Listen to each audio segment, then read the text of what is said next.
Welcome to the Halloween episode of Controversy at Noon, where we're not afraid to ask the difficult questions. And today's difficult question is, what is the greatest horror novel of all time? The GOAT, if you will. There's a fantastic panel. Okay, I'm going to go back to my normal voice now. That's very exhausting.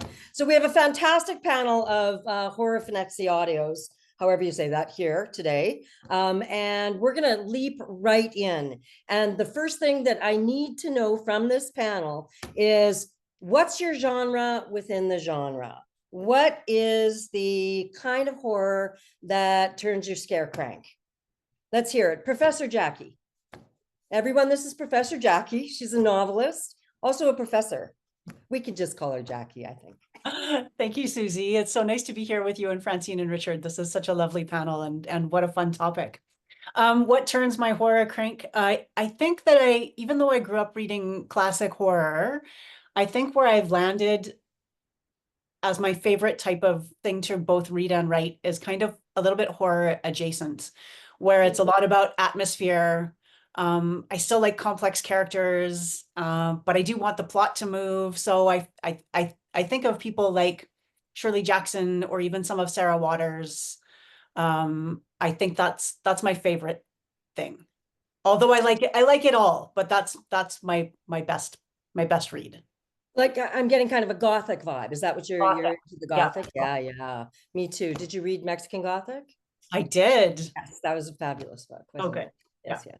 Okay, Francine, let's hear it. Francine is a short storyist, a teller of tales. I'm just, sometimes I write words and sometimes they're scary. I would say like what turns my scare crank. I think sometimes definitely like I'll go into the monster realm, but what really, really gets me is real people who are faced with choice and they choose the one that like destroys their soul. They make that choice and they have to live with it. You can feel it inside of them that it's ruining them. And it's horrific. That to me is where true horror lies. I love that. Can you give us an example? Yeah. Like, so if I wanted to go more of like a more classic example, let's say, like you have like a Misery, and she's making a choice. She's just a regular person, right? But gives into her madness to make a horrific choice. And I love that. So yeah, that's the kind of thing. Or I don't know if you guys have read the short story Guts by Chuck Palahniuk. So by Chuck Palahniuk, this short story Guts. Oh man, when I was reading that, it's a short story, but it took me a few times because I kept throwing the book and I'd have to come back to it a few days later because it was disgusting. But the choice the character makes at the beginning to satisfy his sexual pleasure leads to a horrific ending. Nice. And body horror, right? Like. Yeah. Body horror is nuts. I read Tender as the Flesh recently, and Why is the Writer Escaping Me? And again, the same thing, the protagonist makes this choice. And it's just it's a dangerous choice for him and for the other character. Read that book. It's a translation. It's one of the best translations I've read in a long time. And I do like, kind of European horror. And so that's one to pick up if you get to it. What's it? Richard. Say it again. Sorry. Tender is the Flesh. Tender is the Flesh. Yes. And if you like cannibalism, and who doesn't, then that is the book for you. Richard Van Camp, Canadian icon. So Francine, it's so gross that you even talked about that story, because I feel like I'm reaching in this grisly water with the narrator. It's disgusting. And so I love that Sean Hamm has already put in the comments, the pool. Like we're all just, oh, I thought I was the only one who I died. have to read this. Sorry, you got to read it. It's horrible. It's disgusting. It's gross. Anyways, Okay, I hope somebody's keeping track of all the book racks. I loved it. Okay, so the question is, what turns my horror crank? There are just two really quick things. I think Stephen King is the greatest horror writer of our time, of my time on this planet so far. And I am still scared of Andy Dufresne from Christine. He's the gentleman who sells the car to the narrator. And I mean, I read that when I was 15. I read Christine when I was 15. I'm 53 now. I'm still scared of that character because I have met several Andy Dufresnes on planet Earth. In a heartbeat, I have seen them, and they are mean, and they are wicked, and they are cruel. And I'm thinking to myself, if an author can create a character that is still spinning in my soul decades after I've read it, they've really accomplished something. I also want to double dog rib dare every single one of you to read Imperial Bedrooms by Bret Easton Ellis. I invite you to there. It's only, I think, 3 pages, and it's about something called The Crossing Place. I think about this all the time, maybe not daily, but certainly weekly. And I think that when you read great horror, it really breaks trail for you by showing you what's possible, that it doesn't have to be meat and gristle and sinew popping and all that stuff all the time.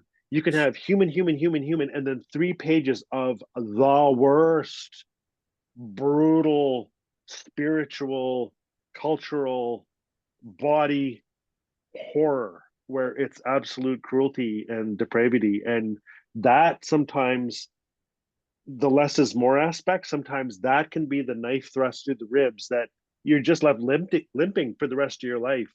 Much like the pool that Francine has pulled us all into in good old Chucky's disgusting, Gross. story. Easton Ellis he kills it in, as it were, in the horror genre. American Psycho is nuts. That is a very, very frightening book.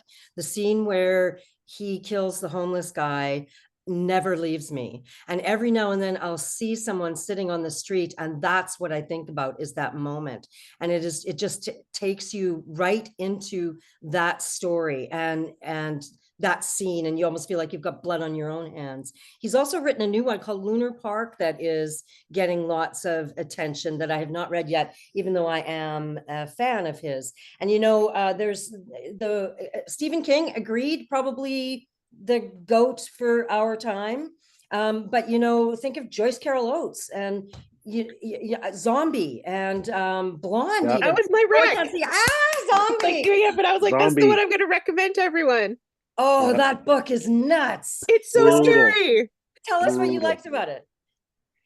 Well, I mean, it was just, when I picked this up, I was reading it in the summer on a beach, thank God.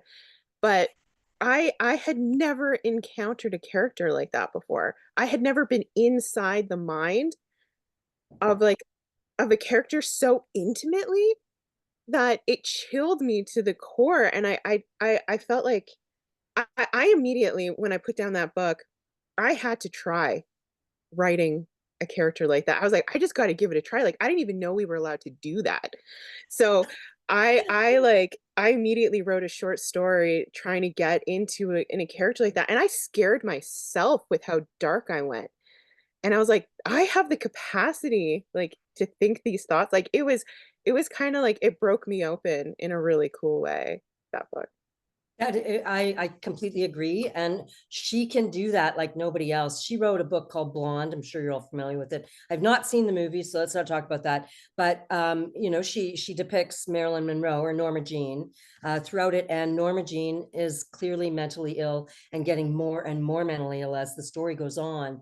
And it's every time I would put that book down, I would feel crazy. Like I would feel like that was my mental health struggle.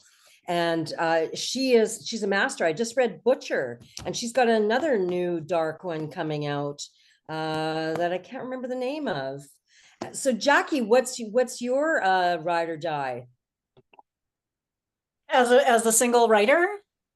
Like Yeah, like I mean, I do agree with Richard that Stephen King is certainly a great horror writer and certainly the most successful of our time. I think that Pet Sematary, I'll probably never get over having read that as a teenager. I was trying to think as you were talking about a book that I read. It was just like a dime store paperback horror novel, late 70s, early 80s.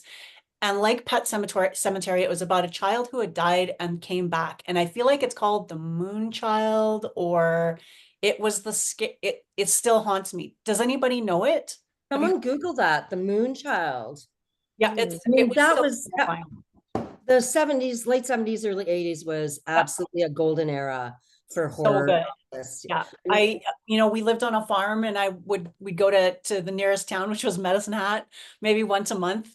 And my mom would let me to go into Woolworths and, we didn't have a lot of extra money, but she'd let me pick out one paperback novel from the metal racks. And it was always a horror novel. And she was always really disappointed that's she just didn't understand it. But if somebody can think of that one, or if you even write to me, because I would love to know who the author of that was. It's just gone. I can picture the cover. It was a boy, a child, and he was all blue, and then the background was indigo, and it was very scary. The Curse of the Moonchild. ooh, Who was the author, Sean? Do you have it handy? come on, Sean, we're counting on you. Okay, one sec. You know what, those drugstore paperbacks was probably where most of us got our introduction into horror. For me, it was Stephen King, and I think I'm always torn. As a very young person, the scariest one to me was Salem's Lot. As an adult, it was The Shining. But what King does so well is that he takes just us and puts us in an absolutely extraordinary, untenable situation. I mean, one day you're going about your day writing a book about the Marston House, and the next thing you know, the place is flooded with vampires. And so, how would the average person deal with that? As it turns out, not very well. But same with The Shining, right? Here's these guys, they're loaded for bear when they set out. They've got marital problems, they've got addiction issues, they've got a small kid who's got, something wrong with them mentally. And then they go to this place, and like he says, that he always says, is that evil's like a battery, and it needs something to charge it. I mean, those two books for me make him the GOAT, but we don't have to decide on those. I wanted to say that I went looking to see what was the greatest, according to the evil interwebs, what was the greatest horror novel of all time. And I can tell you that on the list, on the list from Forbes, there's a lot of classics, right? They even mention probably one of my very first true loves, Anne River Siddons' The House Next Door. Anybody familiar with that? Anne River Siddons was not a horror writer. She wrote from the perspective of a neighbor. House Next Door was newly built, and she tells the story of the three families that go and live in there, and the house is clearly haunted. And so when I read that, it was a revelation to me. This was pre-Stephen King. It was a revelation to me that something so ordinary and so new could actually be haunted. So that, I think, brings us into the 20th century. And so what was it about the 20th century that awakened, if you will, horror? Because this is, I think, if we look back, this is the time of horror, 20th century, 21st century. Thoughts? Richard, come on, you'll have something to say. What turned the 20th century into the horror era? I have no idea. I want to hear from Francine. I want to hear from Jackie. That's it. I mean, I don't know. I think I was trying to think about like stories that were scaring like through the times. Like I don't know if I can exactly answer your question, but I'll try to answer it in a roundabout way. But so like I mean, you have stories like Frankenstein, obviously. Um you have those types of stories that when you read them now, they're not really that scary to me anyways. but I can guess how they would be scary back in the time. And then I think like we hit a period where we were really documenting like the atrocities of war. I think we like hit a period where that was like, I think of that film. Have you guys seen it, called Come and See? It's absolutely horrifying, and it really shows how truly evil like World War II was, right? From the eyes of a young child. And so I think there was like a time when we were sort of documenting true evil.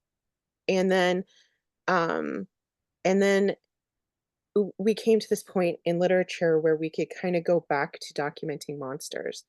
And I think it was maybe as a way to come away from like the true evil that humanity was witnessing so often, and sort of like taking away the fear of what we actually have done, and putting it back into scary monsters that we all kind of know aren't real, you know?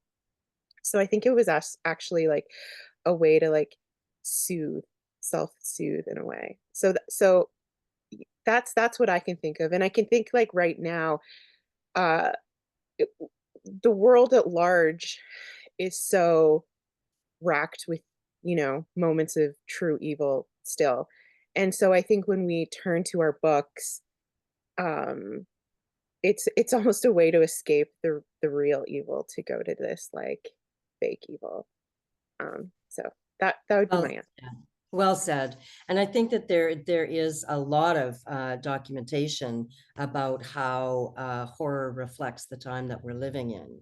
You know, the advent of the nuclear bomb brought out all of the sci-fi movies in the 50s, 50-Foot Woman and The Blob, still a classic, and the books that went with them. And at the sadly, I think that the height of immigration in the United States, the turn of the century, brought out stories like Bram Stoker's Dracula and, Dr. Jekyll and Mr. Hyde, the fear of the other. And we do that again and again and again. And I think zombie stories are kind of, and maybe this has been said before, a reflection of a society that is just sleepwalking through life. Jackie, what's your take on horror reflecting society? Yeah, I agree with everything that Francine said. And I was just remembering Neil Gaiman talking about this, and he describes it as being allowed to get off the ghost train, that we turn to horror because we get that experience, but we also know it's a solvable experience, that we're going to come to the end of it. And so it's a way of taking all of the fears and the anxieties of society and kind of allowing ourselves to experience them in a safe container that we know is going to come to an end. And I always thought that that made a lot of sense. I think we're poised actually for another golden age of horror to deal with a lot of the things that we're all dealing with right now. I completely agree with that. I was trying to decide when we're going to see some pandemic horror and what that is going to look like.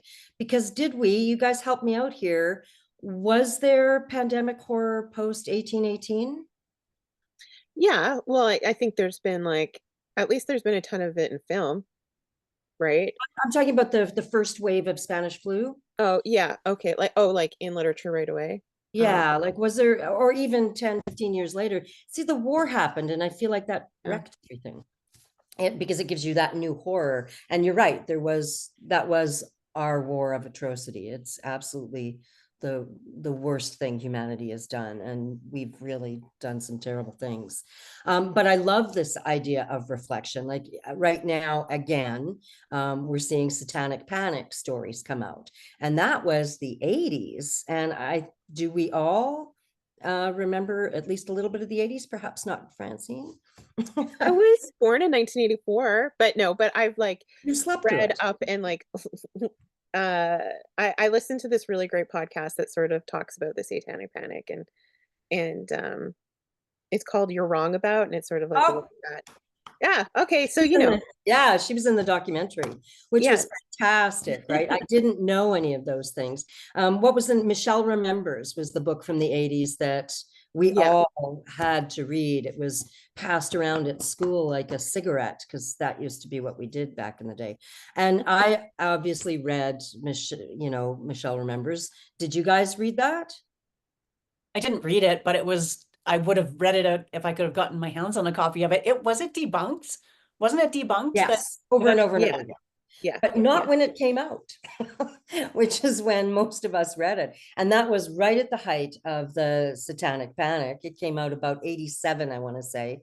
And they did the talk show circuit. And now there is a documentary, and I don't know what it's called, but you can see it on Super Channel or on CBC Gem. And it might be the Satanic Panic. And it's about that whole era, particularly of Michelle from Michelle Remembers, but also, the daycare scandal in the United States. And then of course we had one in Saskatchewan. And so what I'm interested in right now is, why are the Satanic Panic stories coming out again now? Thoughts? Well, I would say that it's probably related to the what did they call it, where the celebrities are drinking the blood of kids in the basement of Pizza Huts. Like it's sort of like Conspiracy that's stuff. the conspiracy stuff, and it's very much centered again on protecting the children, protect the children, protect the children. So I'm sure it's just a branch off of that, sort of like, well, I heard this when I was a kid, thinking about that kind of stuff, and maybe it was real. So just, recycling it again and again. It's sort of almost like a recycling again of like the Salem panics, like Salem trials and stuff like Yeah. that, right? So it's just like again and again, and burning the witches, like back in England, like, got to protect the kids. I find it ironic, actually, that we're so quick to protect the kids, but we're not protecting them from the very real evils Oh that yeah. surround us all the time. Yeah, so that's a good explanation, I think, because I also think that we are dividing in North America, perhaps even in Northern Europe. We're dividing ourselves between good and evil, and whatever the difference is, depends on which side that you're sitting on. And so I wonder if there's not a lot of satanic memories about that, where we're starting to remember times when there was a real devil, not a devil that may or may not be a devil. And I think we all know who I'm talking about when I say devil and evil. Because Are you talking about Richard right now? I'm talking about Richard. Yeah. I think we can all agree. Do you think Hey, also a bit of a, sorry, Richard. No, go ahead. Go. Do you think it's also, I mean, maybe I'm just jaded. I also think that it's just the cycle of things, that entertainment and media culture looks to what hasn't been in the cycle of things for a while. And they're like, what about Satanic Panic? What can we do with that again? So I think that also has something to do with the way things, cycle back in again. I always like to see magic and stuff. And so while that's probably true, because zombies keep trying to come back, and I feel like they've been done, but vampires are back, right? And werewolves are having a moment. We could ask Richard about that too. And so monsters. So what is it about monsters now that are having, a new moment? Richard, what were you going to say? I was just going to say, completely unrelated, but why not? I think that great. So, Susie, I want to just really celebrate you and honor you. You're doing such a great job here. So, Susie, you write incredible horror. You're involved with the movie industry, and you said something once a long time ago in our little writing group. Susie, you and I had a little writing group before you betrayed us and took off to Winnipeg. So, you said something about horror is all about home. And I was wondering if you could just share that with us, because this is being recorded and I think everybody needs to hear your incredible insights into that statement. Can you just please repeat what you shared with us? Oh, absolutely, because I don't feel any pressure at all now with my insights. Actually, I felt like Jackie really did say it, and I didn't realize Neil Gaiman said it before me. I probably said it before Neil Gaiman, though.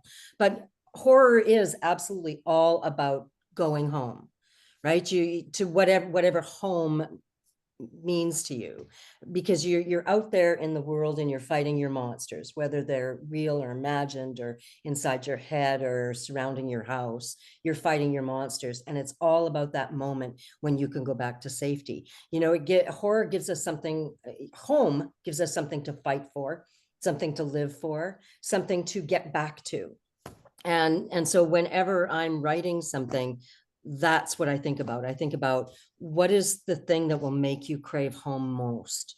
You know, the movies and books like the Body Snatchers, what was it called? With Donald Sutherland, Invasion of the Body. Invasion of the Body. There's no movie that's more frightening, because just when you think people have gone home, there's that last scene. Same with Carrie. There's a lot of books that have that last moment where you're once again ripped from the womb. And that's what makes it so brilliant. Like Jackie said, Neil said, that I probably said first. It's you know, it's that that safety, that thing that makes you want to get the stake and pound it through the vampire's heart. You know, the thing that will make you do that because you want to get back to the safety of home. So when that's yanked away from you again, it's that extra jolt. And those are the stories that stay with us, right? Misery, the very last scene in Misery is a terrifying one. I think also of, you know, that movie, The Descent. Have you guys seen that movie? Yes. I saw it one time. I will never watch it again. And it's because of that ending, of the way it ended. It was terrifying because how it ended, because exactly what you did. It took away home. It took away safety. And it was just, I couldn't do it. My soul can't handle that kind of ending. Yeah, it's just so terrible. That's interesting that you said that, Francine, because I wanted, if we had a chance to get back to something you said when we first started, which was like something about real people faced with choice. And then there's the, you know, the real grind of the guts to make the choice and then live with the consequences of the choices. And so I was going to ask you if, as a writer and maybe especially as a reader, do you need that? Do you need home? Do we need home? Do you? I know, I guess I've never really thought about it like that before, honestly. So this is very interesting for me. Mhm. But I think maybe, yeah, like I kind of do need to like know that things are going to be kind of, I think that this is hard. Personally, that's what I want, but I know like in terms of story and what's going to land with the reader the most, I think it is nice to have the absence of that, because like thinking back in this moment, I'm like, okay, what are the stories that have hit hardest? Like in The Mist, I mean, in the film version of The Mist, when he slaughters his, you know, his son and everybody else, and then it what and then it just ends. And it was so unnecessary, and there's no hope there. Right? And but that has stuck with me forever. Versus an ending that sort of and The Descent, she didn't get out after we thought she got out, and that's it scared me. So I think that if I wanted to write a story that actually scared an audience, I would not give in to my like human inclination to have everything be okay and have them go home. Yeah, I agree with you about that. I think that I really love stories in which we get to go home and things are changed, but okay to some degree. But the ones that actually genuinely scare me and continue to haunt me years later are the ones where that is not an option at the end of the story. When you're denied home, and that is what scares us, right? And that's what the whole story is about, getting back to a place. And if you can't, it's, yeah, but it's bitter, very bitter endings. I love those. I was trying to remember, there's a book I read many years ago that does the same thing. Carrie, the book, does it better than I think the movie. The movie has that great jump scare at the end, and sorry, spoilers, everybody, if you haven't seen Carrie, then I don't care.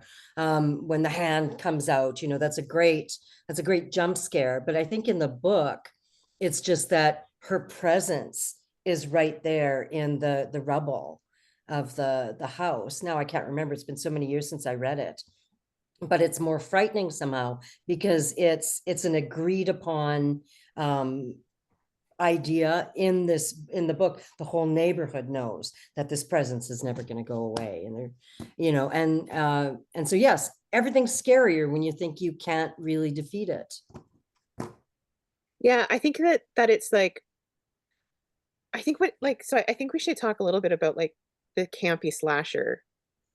Like, Yeah. right? That's like a thing, right? Right? Because in the campy slasher, a lot of the times it's like, I mean, everybody dies, uh, except for usually you have the hero who makes it to the next movie or the next one. Um, but what I really like, so have you guys seen Cabin in the Woods? Oh yes. Right? And it was just like they didn't defeat it. There was no hero. Everybody just died.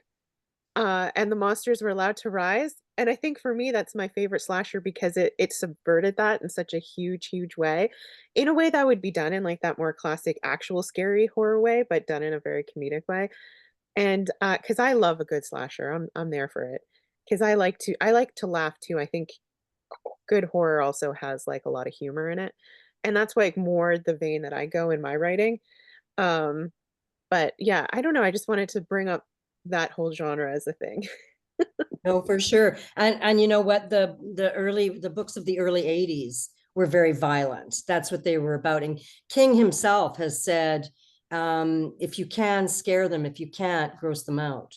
And what he's talking about is visceral kind of body horror. I just saw The Substance. Has anybody seen it? It's, takes feminist, it puts it on a stick and it hits you over the head with it. And that's okay because it does it sort of tongue in cheek, or it's very aware that it's doing that. But body horror wise, it's got a fantastic scene where the older version is giving, I don't know, Are spoilers. you giving us spoilers? I really want to Okay, see I it. won't, Please don't rob me. Please I do won't, not. because it really should be seen. It should be required I viewing. want to. I want to. So can we just send some love to Sean? Because Sean is in the chat, and I think Sean, you're unpeeling. Like your body is being unpeeled because we open. Sean shows up. He's having a great day. Hey, let's see what this is all about.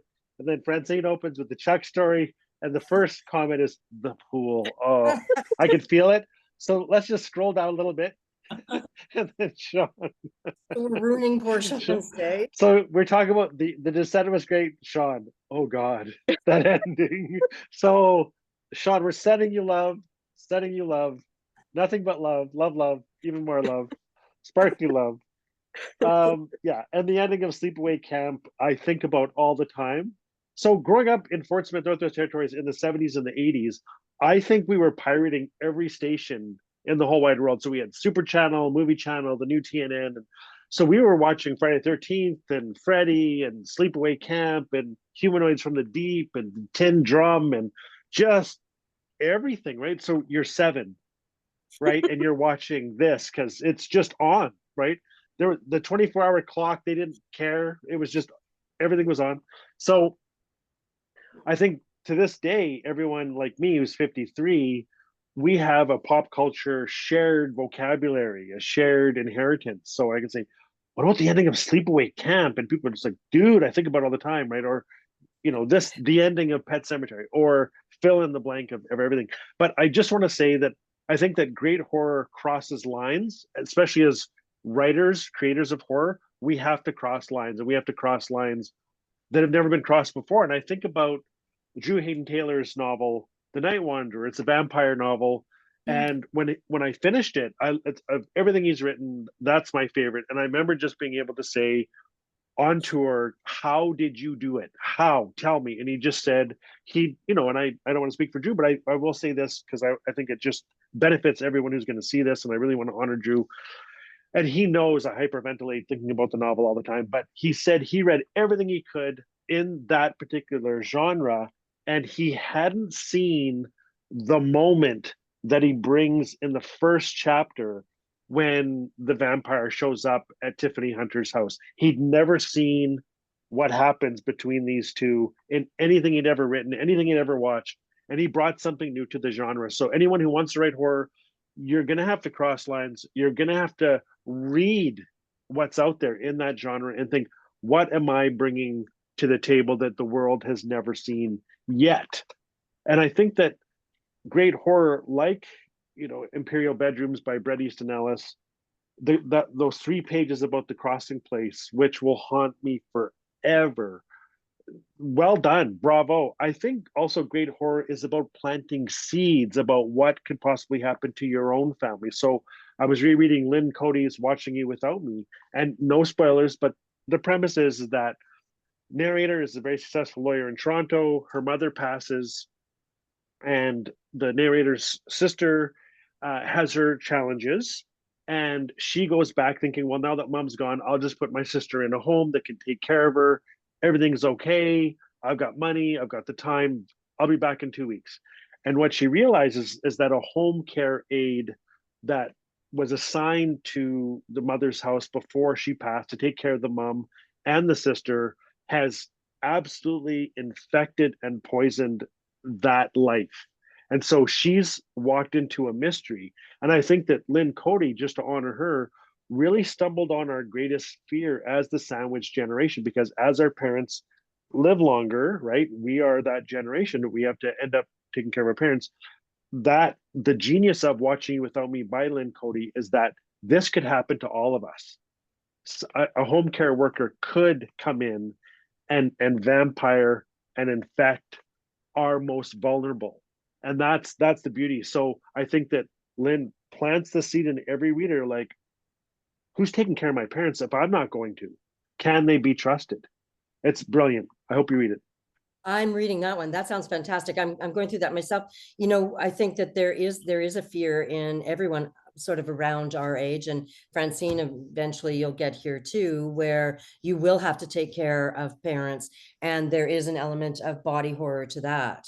I'm also doing a vampire story that's very similar. Because of course vampires don't age. It was done beautifully with Let the Right One In.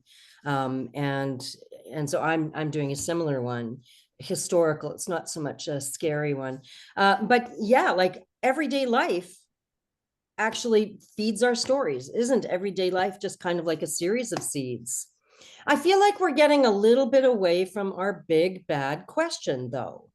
What is the greatest horror novel of all time?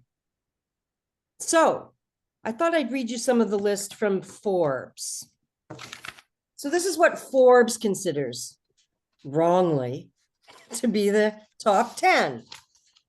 White is for witching, which, oh no, sorry, pardon me. Number 1, oh, we should start from the back, shouldn't we? We should.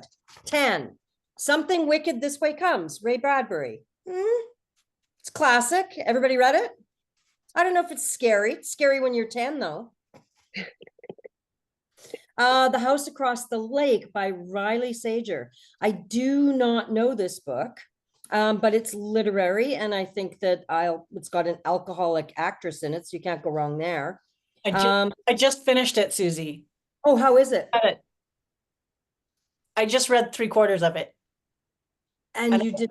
I'll leave it there. Okay. Carrie and Comfort, Dan Simmons. Dan Simmons is a good writer. Very kind of, writes about a certain era. And also The Terror by Dan Simmons, 2 back-to-backs there. That's pretty good.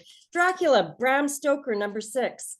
I think what we do with Bram Stoker is more important than what he has done, based on the novel by Stephen King. See that?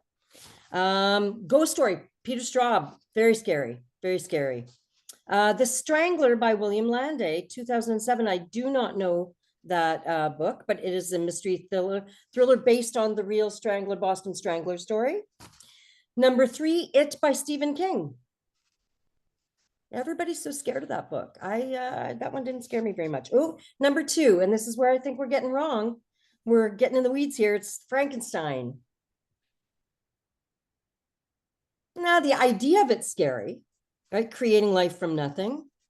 And number one, take a stab. Francine, what do you think number 1 is? I don't have no idea. Something that I've never by heard Susie of. Maloney, just kidding. I can just say any words. Scary. I don't know. It's going to be a book I've never heard of, I'm assuming. No, it's a book everyone's heard of. Oh, all right. The Stand. No, but close. Ooh. Jackie? Give us a clue. I hope it's Shirley Jackson. Nope. Tuh. Richard, it's the Shining. I'm just It's giving The it away. Oh, The okay. which is my pick. That's my pick for the #1 scary one. So that's what Forbes thinks of us. So in a little while, we're going to go right to the people, and we're going to do what the Goodreads list is. But first, I'm going to open it up. I want all of the folks listening right now to quickly jot down in the comments what they think that the GOAT, the greatest of all time horror novel is. And I think that we should all go around and say what we think it is. So everybody knows mine. I said it was The Shining. And Forbes agrees with me. And Forbes is all about money, so I don't know, maybe that's what they're basing it on. So what about you, Jackie? What do you think is the greatest? I find that a very hard question always to answer. I love them all. I have so many loves. It's very hard to pick just one. And I think that I think that it's hard because greatest is a word that's problematic. Is it the one that scared me the most? Is it the one that I think is the most beautifully constructed? Is it the one that's haunted me all this time? Is it the one that first, made me want to read more horror as a child? Those are all different things, and I love all of those things. Certainly one of my all-time favorites that I think is an underrated one, and someone's just mentioned it in the chat actually, is Shirley Jackson's We Have Always Lived in the Castle. I think it's not given as much love as that book is due. I think it's very beautiful and very chilling in a quieter way. It was the pick, it was in the top 10 on the Penguin list. Oh, okay. And I was surprised to see that because I loved it too. It's The Bad Seed was there. Another one that I read when I was a little kid that was really, really scary to me. And I agree with you completely. Like, how would you pick? It's like picking your favorite child. And you can't do that. But the Writers Guild has entrusted us with this question today for controversy. And so we must choose and make choices, or else something evil will befall us all. I mean, what if this is Okay, real? picked off one by one. Yeah, right. What if this is actually for the whole world of all of history? This conversation is the one that decides. They recorded it. It's being recorded. So Yeah, we could be in trouble. Francine, what would you say, knowing that this is for all of mankind? well, if it's all for mankind, then I'm gonna have to go with the book that scared me the most when I was a kid. And I'm talking like little kid here when because I read through all of R.L. Stine. Like I read all the Fear Streets, all the Goosebumps, like the whole thing. I was right in it. But the one that scared me the most was called Holiday Inn. Yes.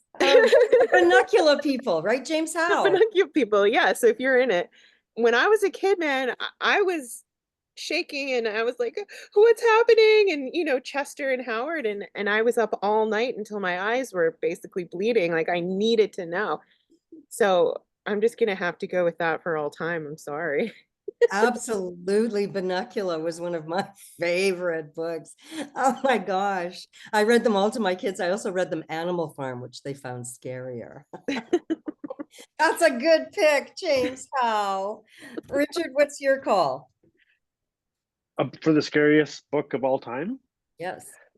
Ooh, well, I think Listening. everybody knows that I think Imperial Bedrooms by Bret Easton Ellis, that it really haunts me. I literally think about The Crossing Place all the time, and I'm really grateful that I read it. I think it again gave me permission to cross lines in my own work, but it's complete depravity in 3 pages that just I've never read anything like it. I don't think I ever need to read anything else like it. It's been done. Is it a novel or a short story? Oh, sorry. It's a novel. Okay, Francine, go ahead. I'm sorry. I was gonna say, Richard, didn't you write a story called The Scariest Story Ever? I did, yeah. Haven't you given the title to yourself? I know, but we'll talk about it at the end. They said we were told don't talk about your own work until the end. I just want to say, like, I feel like it's already, it's already been named.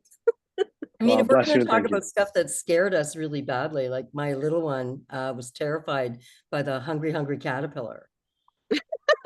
When were they going to stop eating? Were they going to eat me? So I don't know. But kids are crazy, right? Like there's something wrong with them all. They just have this terrible imagination. I think their caterpillar's going to eat them. These are great. These are great. So what we'll quickly do, I think, is talk about we're going to go to the people. We're going to go to the people on Goodreads and see what they thought were the greatest books ever written. Now, I think that because Goodreads is, attached to Amazon, gets a bit of a bad rap. But I still think it is like a voting site like Letterboxd or, the Rotten Tomatoes consensus, the audience consensus. So I think we can kind of trust what the peoples are saying. Of course, that means that you have to be on Goodreads to have an opinion, but still. So the number 10 is Frankenstein. Again, not scary. Not scary. Interesting philosophical ideas. I think it's more of a philosophical text than it is a scary text. I agree. And you can take it somewhere that makes it more frightening. But the book itself is, the idea of creator and creation. It's, and the last scene is kind of scary because it's lonely. And so but I don't think it belongs on this list. Number 9, Carrie by Stephen King. Has everybody read the book? Because the book is the book and the movie are very close, but the book is told in a certain way that puts you right in the moment with the articles and you feel like you were one of the kids. So yes. And here's one for, I think all of us will agree, this certainly belongs on the list. And thank goodness somebody said it, The Haunting of Hill House by Shirley Jackson. Very, very frightening book, right? Agreed? So number 7, The Exorcist. Again, I read that when I was way too young. Also scary.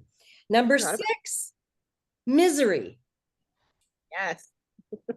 Again, though, nothing supernatural, really. Right? No, it's for me, it's not so much that it was super scary. It's that like I learned a lot of writing tricks from that novel. Pure writer, like writing. When I read, even now, if I reread the first couple chapters, I'm like, ooh, I can see all the tricks he's using and how it pays off later. And to me, it's actually a good guide on how to tell a good story. It is. It's actually perfectly constructed, I would say. Yeah. Right. And number 5 is Pet Sematary. Stephen's showing up quite often. Number 4, Dracula. Number 3, close to Dracula, Salem's Lot. And number 2, It by Stephen King. And the number 1, The Shining, which if you have not read The Shining, you have to read it. It is, I think, required reading for the person who adores horror. Okay, so that's surprised, Susie, in your research. I'm kind of surprised that Rosemary's Baby is not turning up anywhere on these lists. Did you see it anywhere? I did not. And like some of these lists were like 50 greatest novels. And so it shows up on those lists, the longer. But in my opinion, because it's a great book. And the book is letter perfect to the film. So if you've only seen the film, you've read the book. But Ira Levin writes such clear, sparse prose. It is just perfect writing. He's a fantastically economical writer. And so it's a joy to read, and it is absolutely terrifying. And so, but same, with Spiral or Sliver, the Boys from Brazil, like Ira Levin is another guy that people should read, and he's kind of fallen off the lists now these days. Okay, so we only have a few minutes left. I want to see what the folks said. So let's see here let's go way back up. God, that ending. Okay, so let's go further than that. The Night Wanderer. Oh, I see. This is part of the list. Watching Without You, loaded question. Cozy Horror, both those. Dan Simmons. Okay, Pet Sematary got another one. Turn of the Screw. PC is the scariest for me, not the greatest. PC. Does anybody know what PC is? Leslie, can you tell us what PC is? I don't think I know that one. Pet Sematary. Cemetery. Oh, it's not spelled with a C though. It's spelled with an S. That's why it threw me. On the book title was spelled with an S. Okay, I got it.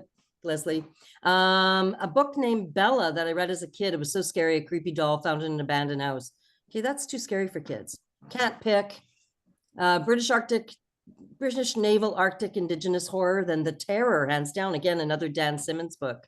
The graphic novels by Emily Carroll, Guest in the House and Through the Woods, Rosemary's Baby. Dracula's pretty creepy because of when it was written. Okay, these are great. These are absolutely great picks. I don't know if it's getting us any closer to the greatest of all time, which, as you know, the Writers Guild has put the onus on us to choose that. But just before we make a choice, I think that we should all say what we've written as horror. And I'll go. My new book, or I'm just a part of this book. It's called The Anthology. All of the stories in here are stories about Anne of Green Gables. Mine is a horror story. That's the badassest Anne you'll ever meet. Okay, Leslie, what do you got for us? Oh, sorry, did I say Leslie? Oh, Francine, I'm so sorry. I'm looking at the feed. I have to close the feed. There we go, Francine. That is my name. So I have a book of dark horror, scary short stories, and my like blur thing is going to be weird, but it's called God Isn't Here Today. I'm trying to do it really fast. You can see it. So it's called God Isn't Here Today, and it was recently translated into French. So if you speak French, you can read it. I personally don't, and I can't pronounce the French translation of the name actually. So that's not great, but it's really good. And I've been hearing from French speakers that it's very scary and the translation was really good. But if you want to read the English version, God Isn't Here Today. And then I do have a new scary story in an anthology, but I think Richard's gonna maybe pull it up because I don't have a copy yet. Yeah, there we go. I have a story in there called A Season for Everything, and I'm pretty excited about it. And then I'm currently just working on a new collection right now, so hopefully I'll be done soon. Fantastic. What a great title for a collection. God Isn't Here Today. I love it. Oh yeah, it's really good. Everybody should read it. Yes, I think that we should. That's what we're all buying next. Richard, since you're bookending here, let's Well, I'm really proud to be published with Francine. I'm a big fan of her work, and this just arrived in the mail 2 days ago. It's an anthology of horror published by Kikadons Press. It's called Zeg Ajimo, and I have a short story in here called Mouthless, and it's cavity core, grim lores, gristle popping, but laced with hope, and it's freaking brutal. I loved writing this. I just loved it. So that's brand new. I just arrived, so I want to read Francine's short story next. I'm also published in Never Whistle at Night, which has been on the bestseller list, I think, for 53 weeks. And they're actually looking for writers for volume 2. I have a story in here called Scariest Story Ever. And I've actually asked my wife to never, ever read this short story. And I'll leave it at that. And she said, no problem. I've got a new novel out with Douglas McIntyre called Beast. And both of you were early readers, and I have copies for you, so I'm going to mail these to you. But Beast is about 3 teenagers in 1986 in a small northern town called Fort Simmer who have to band together to stop an ancient spirit that's been called back to the world by a small town bully. And this is 7 years of my life, and I'm really grateful, Susie and Jackie, because your notes really helped me along my way. And I've got a beautiful new graphic novel called We To Go War Roth with master artist Christopher Shy. And this is a dream come true for me because I've wanted to work with Christopher for 15 years, and we finally got the chance. And so this is part 1 of 3 in the series, the We To Go War series, and we use real people from my community. So this is David Burke, and we use the former chief of the Salt River First Nations, Henry Beaver.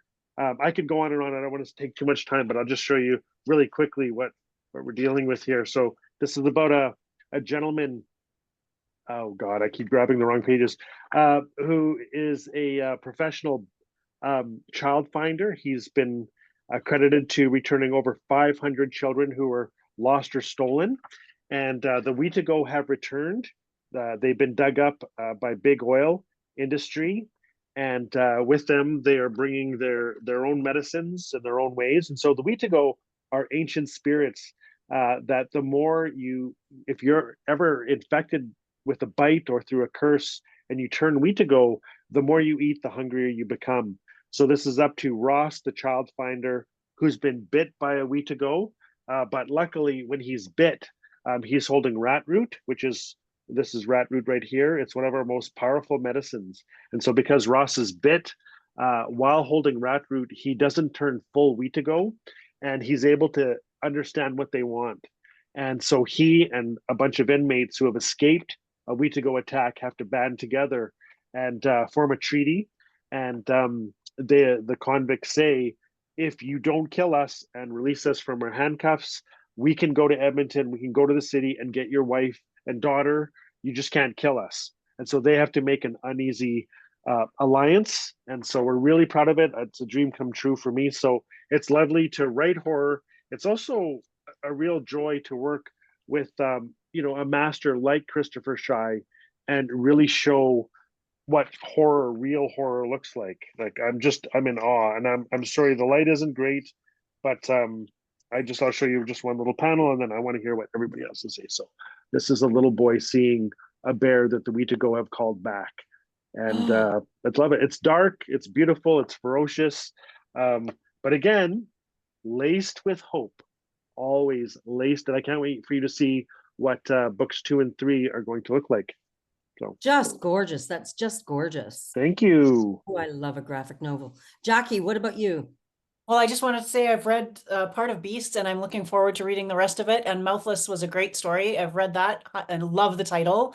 And Francine's God Isn't Here Today. I agree. What a great title. And I read that story and enjoyed it very much, Francine. So thank you for that. I will mention this short story advent calendar, which is out for 2024 with Hingston Olsen Press. This is a local press, and they publish a short story, one for every day of December. I've got a new creepy Christmas story in this one, but if you haven't bought these before, I highly recommend them. It's a different story by a different writer all through the month of December. Really good. They do a great job. Michael Hingston is a local writer. Sounds so much fun. I'm going to try to find that. I wonder if I can find it here in Winnipeg. I wish I was out there with you guys. I sure miss my Alberta home. If there is, we can take one question. We have 1 minute left. And I was wondering, maybe Ashley, who's been in the feed this whole time, if she knows of one question that is burning. Hi, Susie. I'm just peeking here, and there hasn't been, unless I missed something along the way, there hasn't been an actual specific question. So I think that this is good opening it up to see if somebody's got something last minute here. Okay, while they're thinking of something that they might want to ask, of course, the burning question of the day, the controversy at noon today must be decided upon. What do we say? I think we can all agree that it's The Dwelling by Susie Maloney that is the greatest horror novel of all time. No? I think I'm just going to throw my vote that it's for a future story that has not yet been written. I feel like I don't want to limit us to. You are so diplomatic. If I could just say, I'd like to recommend a graphic novel called The Abandoned by Ross Campbell. And Ross Campbell is no longer, that name is no longer being used. The artist is Sophie Campbell, who does a lot of great work with Teenage Mutant Ninja Turtles. And Sophie also did one of my all-time favorite graphic novels called Mountain Girl. But The Abandoned is about a zombie attack on an elder's home. And it is absolutely brutal. I won't show you the pages, but this is its claim to fame. So I managed to grab a copy years ago when I lived in Vancouver from RX Comics on West Broadway. This is the only graphic novel that has ever been returned. And the story is somebody bought it because they loved Ross Campbell's work, left, opened the pages down the street at the bus stop, vomited, and then they walked it back and demanded their money back. So I'll leave it at that. This is called The Abandoned by Ross Campbell. I dare you to read it. If you can make it through it, you're stronger than me. And as our child gets older, I noticed that I don't want to lend this out. I don't want to give it away because just looking at it reminds me of just, it's disgusting actually. But I noticed that as our little one gets older, this is the one book that gets higher in the house. I don't want I don't want Zazie to read it yet. Maybe when they're 90. Do you know what I mean? You can have a peek. But The Abandoned, certainly, just looking at the cover, it's just freaking brutal. And I think great horror unzips your soul. And whether it's suburban horror or splatterpunk or cavity core or swamp core, whatever it is that you're working on, as a creator and maybe as a reader, is we all love being unzipped every once in a while. And vomiting is the best testimony for a body horror that you could actually get. What about you, Jackie? What's your vote? I will go back to the two stories that blew my mind when I read them as a child. So it's not a book. It's Shirley Jackson's The Lottery and W.W. Jacobs' The Monkey's Paw. And it was the first time I thought I didn't know stories could be like this. And so I have to throw my vote to those two stories. And it feels Well, more. there you have it, WGA. You asked us for one, and we No. gave you Look, 4 or 5. Like, we gave you a lot, and I feel like that means we've done more than done our job. More than done our job. I'd also throw like this. This is my second reading of My Heart is a Chainsaw by Stephen. I always get his name mixed up. Stephen Graham Jones, fantastic novel. This is my second read of this one. Okay, so I think that we are done for the day.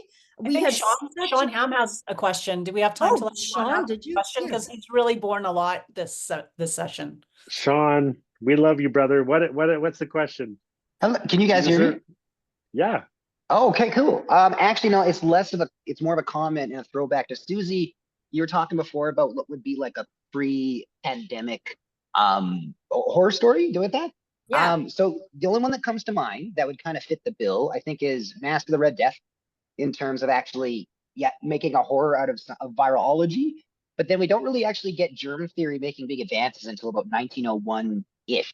So that's kind of why all of a sudden we get a slow trickle into this sort of, now it's all the zombie has to bite you and it's viral. Before that, it was always more the folklore mysticism of Haitian voodoo. So it kind of seems like the science just wasn't there yet. That's pretty That was cool. it. Sorry, it was more of an anecdote than the question. No, but what a great observation. That's right. There was no science. And maybe as science became more something that we were using in our everyday lives, maybe that's why science fiction became a thing right around the 30s there, as it became more known. This was the best panel I've ever worked with. I love everybody in this panel so deeply. And thank you, Francine Cunningham, Jackie Baker, Richard Van Camp, and all of you wonderful people who came and gave up your lunch I hope you ate while you listened. And that's a wrap on Controversy at Noon. Thanks, Susie. That's our going out music. Thank you guys Francine. so much. Thank you, Jackie. Francine. Bless you all. Happy